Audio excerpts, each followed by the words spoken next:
Hello, my name is Bill Haley, and this is part of my 3-minute introduction series into Haley 2024, The Movement's Government Reform Ideas.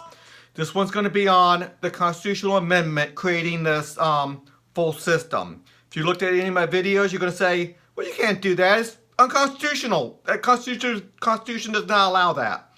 Well, obviously. I want to change the Constitutional. The Article 5 of the Constitution allows us to change it, which means we need to have at least 38 states, which is a very heavy burden, but a lot of states have to buy off on this for this to happen. So we're going to do it right. We're going to do it constitutionally.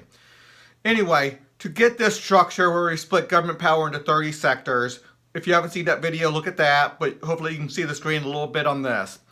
But we have different videos to describe that. Then the CRA structure, how we have 12 different distinct competitive regulatory agencies per sector, and how those are full governmental units, and what the rating system's all about. So, and we do this at the federal level, state level, and local level, because, hey, the state's bought off on this. So, the constitutional amendment's going to have one section where it separates all responsibilities and authorities into the 30 sectors.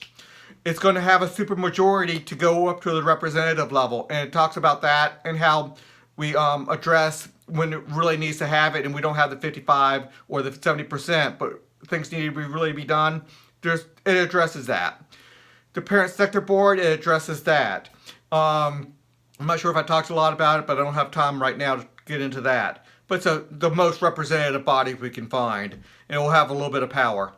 The CRA sector board, that's the representative level, where CRAs send representatives up to the sector board.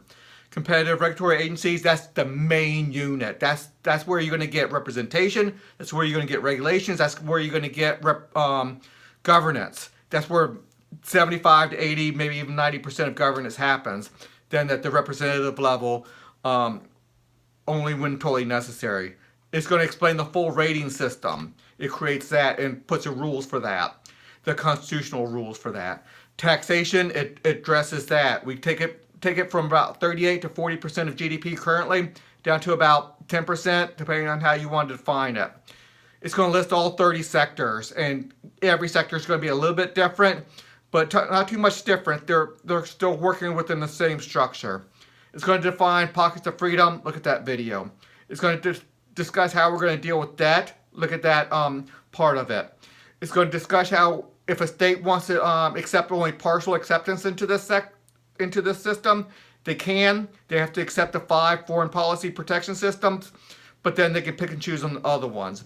Then it's really going to define the federal, state, and local responsibilities, and to say who has the original authority at the state level. The federal has the 5 at the federal protection system.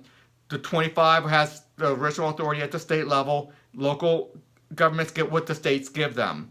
So there's a lot to it, and you're going to really have. It's a pretty long document because I split all 30 sectors into sectors up and described all 30 sectors. But it's really not that hard to read if you realize I'm going over all the 30 sectors. It's not that long outside of that. Anyway, it's very easy to find on my website. I can try to put a link down below probably later. But please look at it and tell me what you think. Thanks a lot.